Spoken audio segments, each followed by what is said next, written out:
اعوذ باللہ من الشیطان الرجیم بسم اللہ الرحمن الرحیم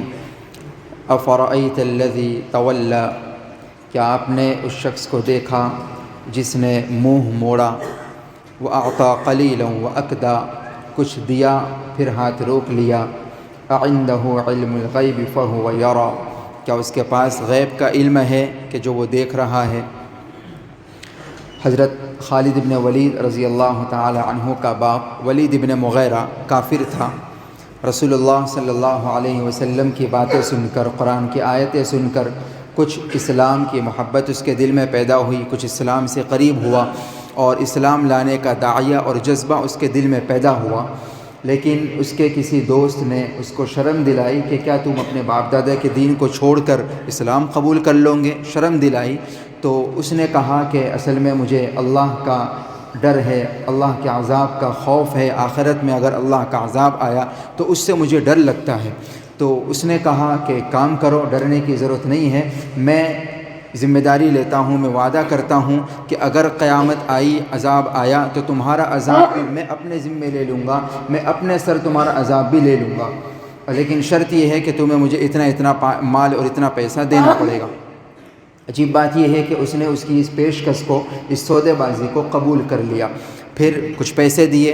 کچھ دنوں کے بعد، کچھ وقت کے بعد پھر دوسری مرتبہ وہ پیسے مانگنے آیا تو کچھ کشاکشی ہوئی، پھر پیسے دے دیے، لیکن ایک دستاویز تیار کر لیا کہ تم نے یہ ذمہ داری قبول کی ہے کہ اگر قیامت ہوئی، آخرت آئی اور عذاب آیا تو میرا عذاب تم اپنے ذمے لے لو گے۔ پھر تیسری مرتبہ کچھ مدت کے بعد پھر وہ پیسے مانگنے آیا کہ اپنا جو سودا ہوا تھا اس کے مطابق پیسے دو مجھے، تو اب اس نے ہاتھ روک لیے، پیسے دینے سے انکار کر لیا۔ اسی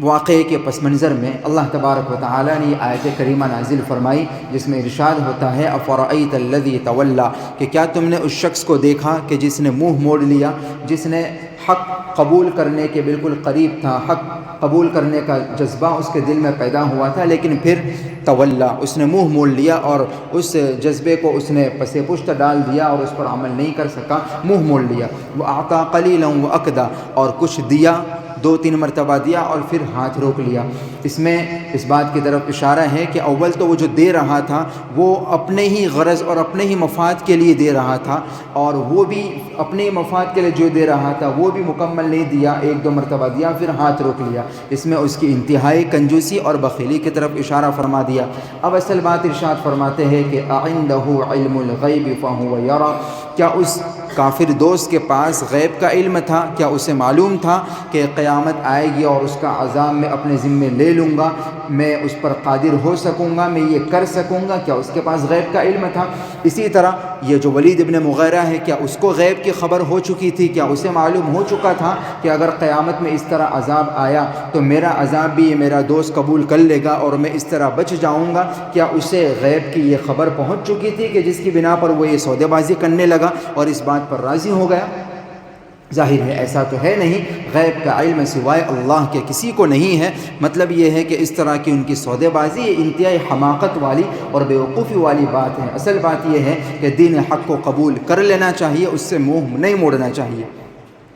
ایک اور تفسیر ولید ابن مغیرہ کے واقعے سے قطع نظر اس واقعے کو جوڑے بغیر عام معنی کے لحاظ سے یہ بھی کی گئی ہے، یعنی ان آیتوں کو عام رکھا گیا جس میں یہ فرمایا افرأیت الذی تولی وأعطى قلیلا وأکدا، عام ہے کہ ایسے شخص کو کیا تم دیکھتے ہو، کیا ایسے شخص کو تم نے دیکھا ہے کہ جو دین حق کو قبول کرتا ہے، قبول کرنے کے قریب ہوتا ہے اور پھر منہ موڑ لیتا ہے، یعنی کچھ اطاعت کرتا ہے، کچھ اللہ کی راہ میں خرچ کرتا ہے، کچھ اللہ رسول کے حکموں پر چلتا ہے اور پھر پلٹ جاتا ہے، پھر اس پر دوام کے ساتھ عمل نہیں کرتا۔ اسی طرح وأعطى قلیلا وأکدا، دیتا ہے، اللہ کی راہ میں خرچ کرتا ہے، سخاوت کرتا ہے اور پھر منہ موڑ لیتا ہے، پھر اپنے ہاتھوں کو روک لیتا ہے، پھر کنجوسی کرنے لگتا ہے۔ عنده علم الغیب فهو یری، گویا کہ اس کے بارے میں یہ فرمایا کہ کیا اس کو غیب کا علم ہے جسے وہ دیکھ رہا ہے، یعنی جو کنجوسی کی، بخل کیا، جو دے رہا تھا اس سے ہاتھ روک لیا، تو اس کی وجہ یہی ہے کہ اسے یہ خوف ہو گیا کہ آئندہ پیسہ کم ہو جائے گا، آئندہ میرے پاس نہیں آئے گا۔ تو گویا کہ اس کے بارے میں فرمایا کہ کیا یہ جو دیتے دیتے رک گیا تو کیا اس کو آئندہ غیب کی خبر ہو چکی، آئندہ کے بارے میں اس کو پتہ چل گیا کہ اس کا پیسہ ختم ہی ہو جائے گا، کم ہی ہو جائے گا، اس کے پاس کہیں اور سے نہیں آئے گا؟ اللہ تعالیٰ گویا کہ اس بخل سے روک رہے ہیں۔ اللہ تبارک و تعالیٰ نے فرمایا کہ ما انفقتم من شیء فہو یخلف وہو خیر الرازقین، اس طرح دے کر رک جانا اور یہ سوچنا کہ آئندہ پھر کم ہو جائے گا، کہیں سے آئے گا نہیں، یہ مناسب خیال نہیں ہے۔ حقیقت یہ ہے کہ بندہ جو بھی خرچ کرتا ہے فہو یخلفہ، اللہ تعالیٰ اس کا بدل اسے ضرور عطا فرماتے ہیں۔ اور آقا نے حضرت بلال سے فرمایا یا بلال انفق یا بلال ولا تخش من ذی العرش اقلالا، خرچ کیا کرو اور عرش والے رب سے کسی طرح کی تنگی کا کوئی خوف مت کرو۔ مطلب عام یہ ہے آیت کریمہ کا کہ اطاعت میں لگے رہنا چاہیے، دوام کے ساتھ استقامت کے ساتھ اللہ کی راہ میں خرچ کرتے رہنا چاہیے، استقامت اور اخلاص کے ساتھ، اور اس میں آئندہ کے کسی خوف اور خطرے کا خیال نہیں لانا چاہیے۔ اللہ اور اس کے رسول کے حکموں پر چلنے میں دنیا میں بھی آئندہ اور آئندہ آخرت میں بھی فائدہ ہی فائدہ ہے، بھلا ہی بھلا ہے۔ اللہ تعالی ہم تمام کو عمل کی توفیق عطا فرمائے، آمین۔